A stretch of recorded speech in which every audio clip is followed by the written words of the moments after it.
Hello and welcome to the Slingshot Channel. Today we're gonna do something that is only possible in a team. Yes. Because I am good at designing repeating bows. Mike is great in mixing up explosives. So we will use this Fenris repeating pump action bow with 5 arrows in the magazine to shoot explosive ammos at the coolest ballistic gelatin target I promise you have ever seen. But first I need to introduce the Fenris Bow to Mike, since I think you have never shot one before, right? Never, and I've never seen anything quite like this. Yeah, people always ask me, is that a crossbow or is it bow? Yeah. It actually is neither nor. It's a whole new weapon, Right. that takes the best part of the crossbow and the best part of a normal bow and adds in the fastest shooting speed that you can imagine. So it's an entirely new weapon category. So, but I think it's actually really cool that there is a product on the market now. It's I've never seen anything like it, and it looks incredible. Incredible. It looks mean. But it is fun, I can guarantee. Yeah. So I think we should have some fun with it. Brilliant. So are you ready to shoot it? Yep, teach me how it works. Very simple. Let me teach you. All right. So it is a really windy day today. I hope that it's not going to matter much. I switch on my red dot. You can also get a laser sight for this, if you prefer lasers. And now what you do is, you simply pull this back, like so. And then it's very easy to hold, because the bow has a let-off. Then you aim, and typically, that's why there are 5 little black spots. With a bow like this, you never shoot twice at the same target, otherwise you destroy the arrow. Okay, aim. Oops, wind gust. And shoot. And then you simply do this again.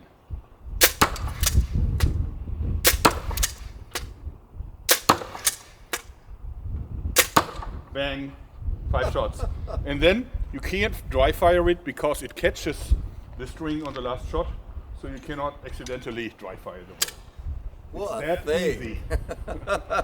easy. You made it look really easy. Now it's your turn. I've got wind, right? Yeah. So You got wind, That's okay. that's my excuse. So now it's your turn. Right. Okay. Thank you. Right. I've never fired anything quite like this before.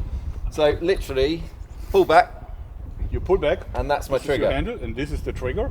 And you always make sure that you go all the way to the front until you hear it engaging Right. in the string, and then you put it back until you can no more, and then you Okay. will feel it's very easy to hold. Right. Then you aim through the red dot, and it basically hits where the red dot is pointing at. What could possibly go wrong?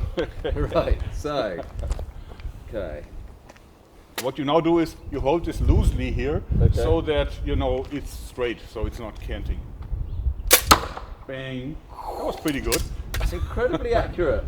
That was actually a little bit too far. A little Just bit go too far. easy. Yeah. I pushed Okay. it. I didn't mean to. Right. There we go.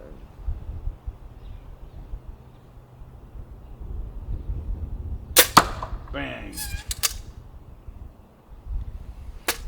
It's easy, isn't it? So easy. And so accurate. The wind. The wind. I'm blaming the wind. Shoo! And this bow is not even set to go a little further A little further. Oh yeah. Yeah. until you hear it. Hear the clicking. click. Yeah.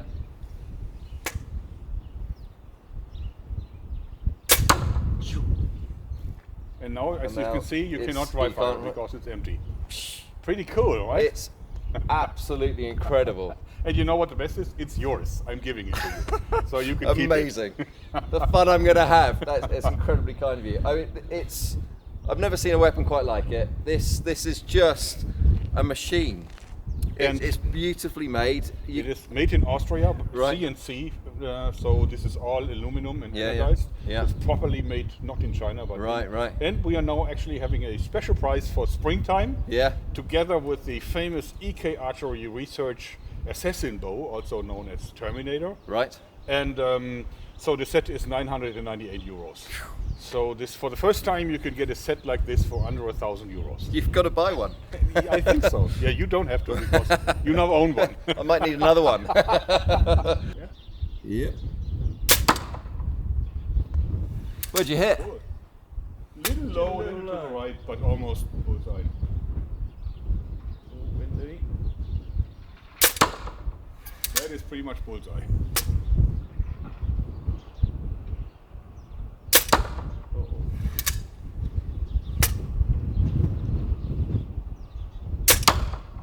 That would be a zombie. Be dead by now. Yeah. Isn't that cool? I love it. Is that cool? What do you think? So, a beginner, would he have instant success with it? Yeah. I think, you know, Yeah. and now compare it. How long would it take a beginner to do that with a normal bow and arrow? What about 2 months? Yeah. I think so too. It's just so easy just to go like that each time. But now what we're going to do is we're going to take it to the shooting ground, because we're now going to load it up with Mike's explosive arrows, and then we're going to shoot it at the coolest target you have ever seen. I promise. So, ladies and gentlemen, the coolest ballistic gelatin target ever. It's a cow shoulder blade molten into a block of really solid ballistic gelatin. Cool. Look at that, how tough that is. That is Wanna seriously feel it? strong, isn't it? So this is the old goat recipe, not the young piglet recipe. So this means it's like super Silly stiff. strong, yeah. Because we also didn't really use such a big form. So there's only about, what would you say, 3 inches of gelatin over it. Yeah, which is a We're going good. to shoot in here in the hope that the explosive arrow will penetrate the gelatin and then go off against the bone. That's the and that's then the idea. explode. Yeah. Yeah. So we're going to put it here. Oops. We're going to put it here. Right. Let me get a close up of that. We put it here because the arrows are no longer front heavy, since we put them full of black powder. So they are actually no longer front heavy. So they will have some deviation up and down because they're not balanced right. Therefore, if I aim here, they might end up hitting here or here. Hopefully still good enough to ignite the powder charge.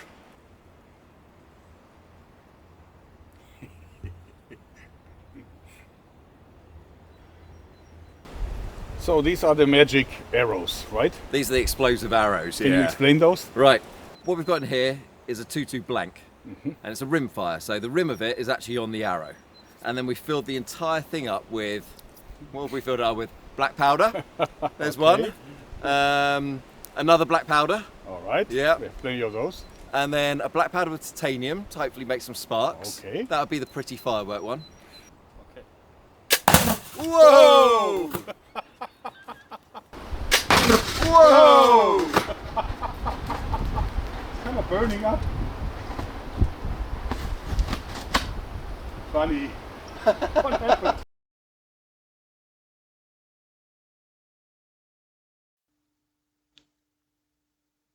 Here comes the arrow, hitting right on. You see the small explosion, and now it's igniting the powder charge. And see the whole shoulder blade is like ripped off in fire. And then you see the black powder reigniting inside of this thing. See the steam, smoke coming out of it. This must be terribly hot in there.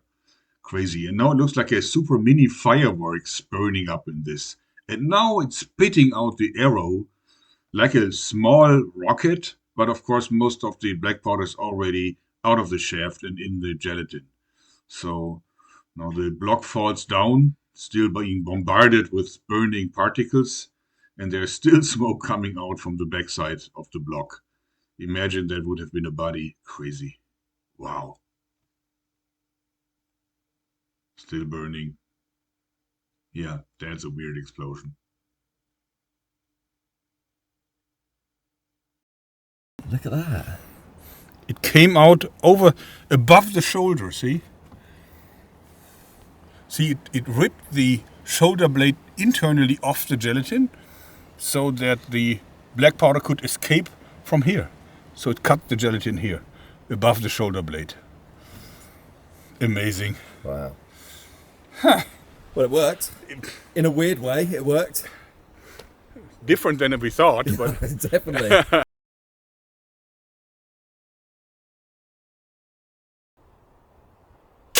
whoa! Yeah. Whoa!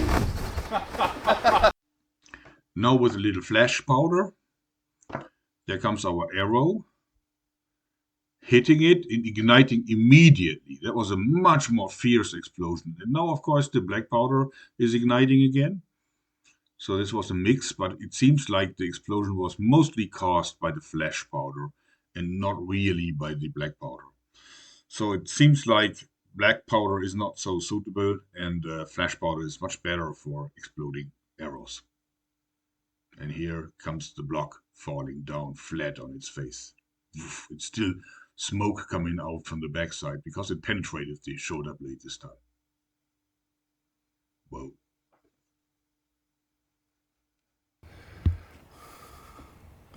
Whoa. Well, that looks good, doesn't it? Look at that. Wow. That's what the flash powder did. See that it tore the ballistic gelatin apart here? Holy cow. So I reckon it went bang on it and also blew out the back.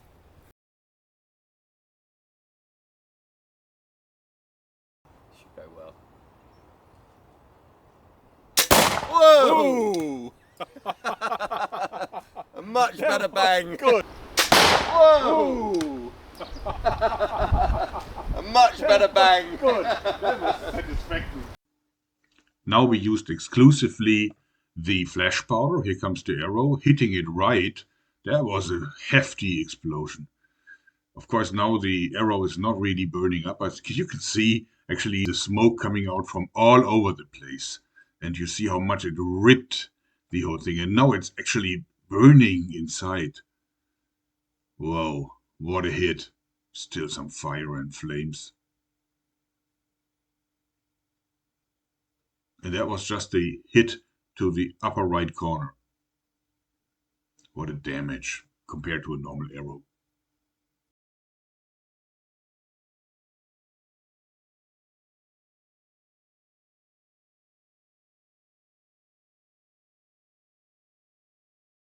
So what do we learn? First of all, we learned that ballistic gelatin is tough. It's specifically really tough. in this kind of thickness and consistency. Yeah. And the second And is elastic.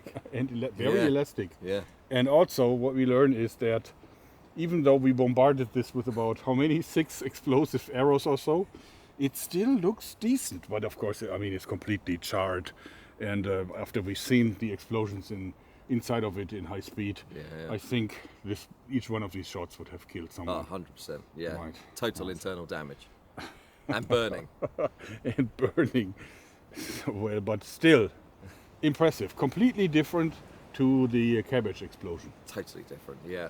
It's almost as if the gelatin, it absorbs all the impact, and then all the black powder goes inside it, and then ignites individually. Yeah, very strange. It's really odd. But that really would probably happen in your body too. Yeah. Same thing. Your skin's elastic, so yeah.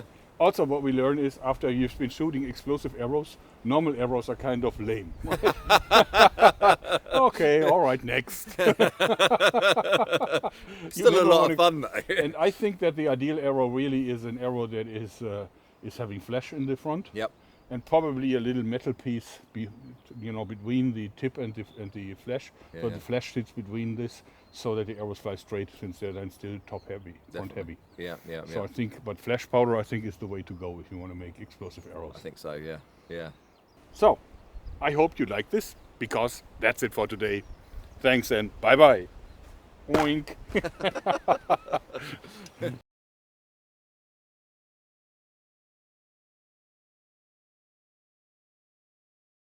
This is a shot you've been waiting for. I've seen the backyard scientist and Mark Rober do this exact experiment, but with a golf ball and a propane cannon. So we're going to try it with a slingshot, obviously.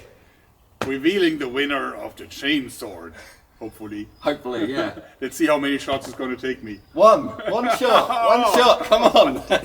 I'll try it. Right. Okay, step Go back.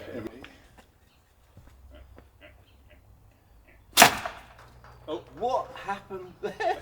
I think it went in, but it didn't burst. It's probably in there. Oh, no. Oh, Oh, look at that, it's peeing out. Is that thing in there? The steel ball? Yeah, I think it is. I think the balloon was too thick because the board penetrated one side but then was caught by the other side. Yeah. So the first one didn't work as we wanted it to, so we're doing it again with a smaller balloon, same slingshot. Let's see. Let's see what happens. But I still love the high speed. It really is good, yeah. Okay. Okay, let's go for it. One more time. Whoa! That took a whole lot with it. Now we got it right through both sides, path, and then you see the cornflower lump following the ball, exposing the winner, which is Paul Russell. Paul, you have 1 week time to claim your prize, otherwise we'll give it to somebody else. So hurry.